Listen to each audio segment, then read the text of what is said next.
do Supremo Tribunal Federal prever que veículos de imprensa possam ser punidos por acusações ou fake news que forem ditas por entrevistados que falarem a esses veículos. Como é que vocês avaliam esse tipo de punição, que é meio incontrolável, né? Porque quando você recebe um convidado, principalmente em entrevistas ao vivo, como é que você vai impedir ou vai se prevenir em relação a algo que a pessoa possa dizer, Alan Gani? É uma loucura. Você já criou um ambiente de censura. A censura institucionalizada. Porque qual que é a responsabilidade do veículo sobre o convidado? Nenhuma. Fere a lógica, é até difícil justificar isso. Agora, você vai pautar o que o convidado vai falar ou não? Então, quantas entrevistas não foram bombásticas no país e desvendaram escândalos de corrupção, Evandro? Como a entrevista do, então, irmão do ex-presidente Fernando Collor, Pedro Collor de Mello, né? Entre outras entrevistas. Eu fico imaginando algo assim nos Estados Unidos, falando na Fox News, falando, olha, o convidado aqui, ele poderá responsabilizar a emissora pelo que ele falar. Quer dizer, isso é tão absurdo no país que defende tanto a liberdade de expressão, que isso é inconcebível. É uma loucura o que a gente está fazendo. Isso é colocar um ambiente de ditadura. Por quê? Porque a emissora não vai querer correr risco. E tá certa, do ponto de vista da emissora, da lógica empresarial, ela vai falar, opa, peraí, eu vou tomar processo judicial, o que todo mundo vai fazer? Você criou um ambiente tóxico, todo mundo vai colocar ali entrevistado mais chapa branca, vai falar o que pode, o que não pode, acabou, né? E a verdade é que é perdida nesse caso. Que foi, Luiz Felipe Dávila? Não, e mais, fere a cláusula pétrea da Constituição, artigo 5º, nem o Supremo pode mudar uma cláusula pétrea. Aí tá lá, a cláusula pétrea é liberdade absoluta de expressão, pô. Liberdade de imprensa, tá lá no artigo 5º da Constituição. É uma violação flagrante de uma cláusula pétrea. Olha que absurdo chegou às decisões do Supremo. E aí o presidente do Supremo, Barroso, fala, não é bem assim, tenta passar agora vão tentar no acordão final lá, redigir de uma forma que não pareça que é censura à imprensa. É inacreditável. Gente, isso fere um artigo constitucional que é cláusula pétrea. A que ponto chegou o Supremo Tribunal Federal de desafiar cláusulas pétreas da Constituição? É um total absurdo. Para você, Fábio Piperno, a que ponto chegou o STF ao trazer uma punição como essa para veículos de imprensa? A decisão é muito ruim. Hoje mesmo eu assisti um vídeo de uma deputada aí da extrema-direita brasileira, e ela lá, entrevista do final do ano passado, ela lá um pouquinho antes do segundo turno. Ela lá, enfim, cada vez mais empolgada, e ela fala, porque se for assim, então eu defendo que se feche o Congresso. Aí eu fico imaginando, bom, a partir da decisão que o STF tomou, é possível que o veículo passe a ser mais culpado do que ela. Quer dizer, você vai fechar o veículo, vai multar o veículo, e a deputada, ela está, enfim, protegida aí por uma série de cláusulas e tal, pela, enfim, imunidade parlamentar, e com ela não vai acontecer nada. Mas o pobre do veículo, que de boa fé achou que ela fosse uma personagem relevante nesse debate, corre o risco, então, de ter todas essas punições. É aquela questão que muita gente utilizou, né? Que é o fato de você punir o carteiro em vez da carta. Claro.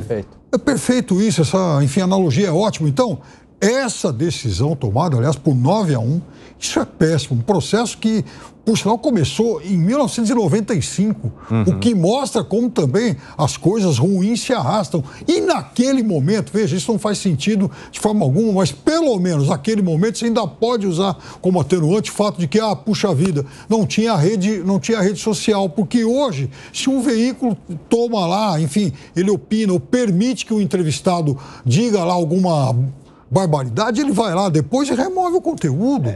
É diferente. Interessante, né, Pipero, que sempre parte de político, né? Sim, naquele momento acabar foi. com a liberdade de imprensa e política. Esse era um ex-deputado lá do PT, o filho do Sarney entrou com uma ação na justiça para impedir que o Estadão publicasse uma matéria lá atrás.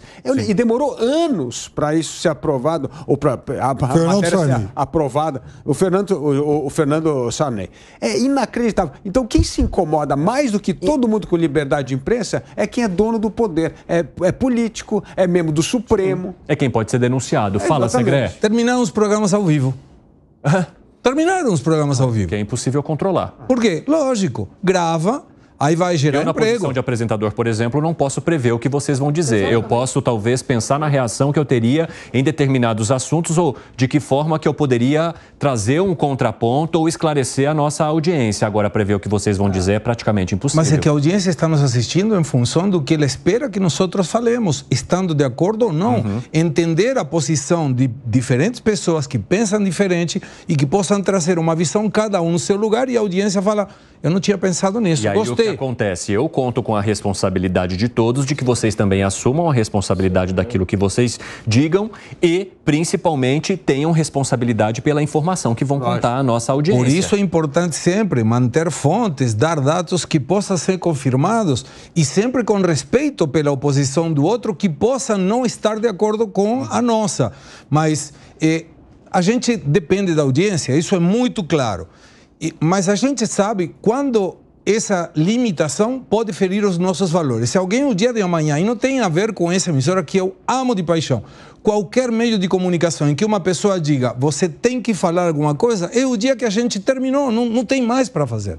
Porque nós estamos aqui pelas nossas ideias. Nós somos papagaios que falam o que outro quer ouvir.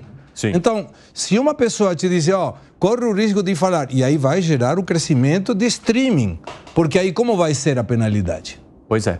Se é um programa de YouTube, como vai ser a penalidade? Então a pessoa vai dizer, não tem sentido assistir essa emissora que tem restrições por causa disso que muito bem falou Alan, não dá para correr risco empresarial. Então, ou você vai gravar todos os programas, ou a audiência vai migrar para um programa que saiba que tem liberdade de expressão. É absurdo, é ir contra o sistema de liberdade de expressão. Essa questão gerou algumas manifestações até de ex-ministros, né? O próprio ex-ministro Marco Aurélio Melo fez uma publicação dizendo dias difíceis para a imprensa. Fala, Gani. Não, e a imprensa ela tem um papel fundamental na construção e na consolidação da democracia num país. Ela é o quarto poder informal e que acaba vigiando as demais instituições, porque ela traz denúncias, ela apura fatos, ela critica, ela está ali pegando no pé do Congresso Nacional quando o Congresso erra, do Poder Executivo quando o Poder Executivo erra, do Supremo Tribunal Federal quando o Supremo ultrapassa os seus limites.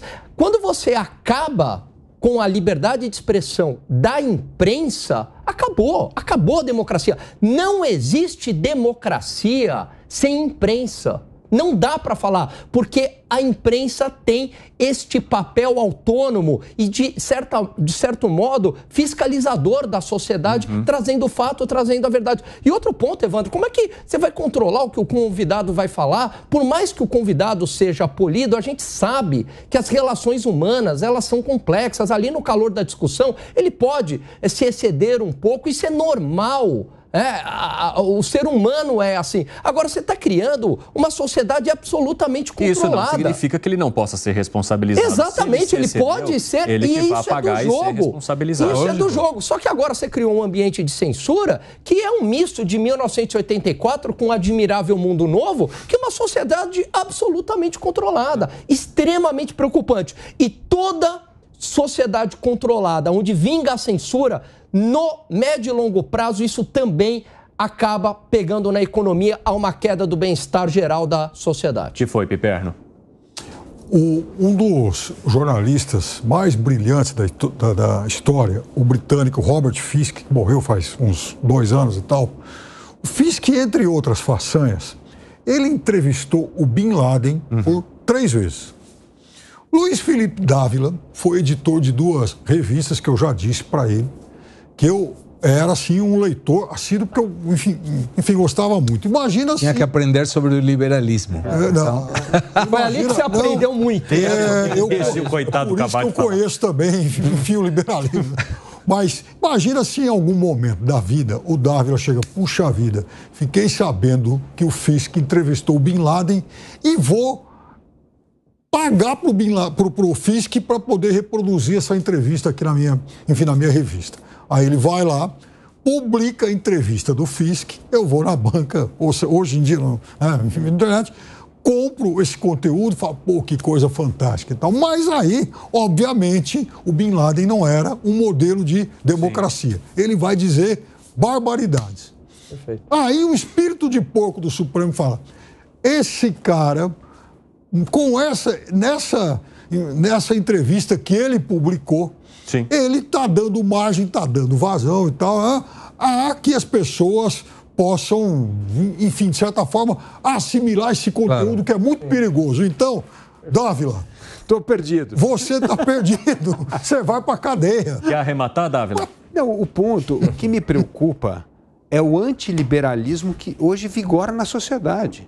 Porque, olha, é restrição da liberdade de imprensa, restrição na hora do debate acadêmico, intolerância, fim do respeito ao outro pela opinião que se discorda. É uma coisa inacreditável o grau de intolerância que passa a ser aceitável pelas pessoas. E aí o que acontece? A liberdade de imprensa vai se esconder em outros canais. Imagina se liberdade de imprensa vai ter que amanhã dar em streaming ou tem que dar em linhas de Telegram, etc. Está errado, gente. É o contrário. Nós não podemos, num regime de liberdade, democracia, escantear a liberdade de opinião. Isso é o fim da democracia. Isso não é mais a democracia plena que nós temos. É outro regime, mas não é a democracia plena. Então, é muito importante, nós temos a sociedade civil sendo guardiã da liberdade de expressão. E não só a liberdade de expressão na imprensa, em todo lugar, no debate acadêmico, que também é outro lugar onde hoje esse policiamento é uma coisa inacreditável, ainda mais na área de humanas.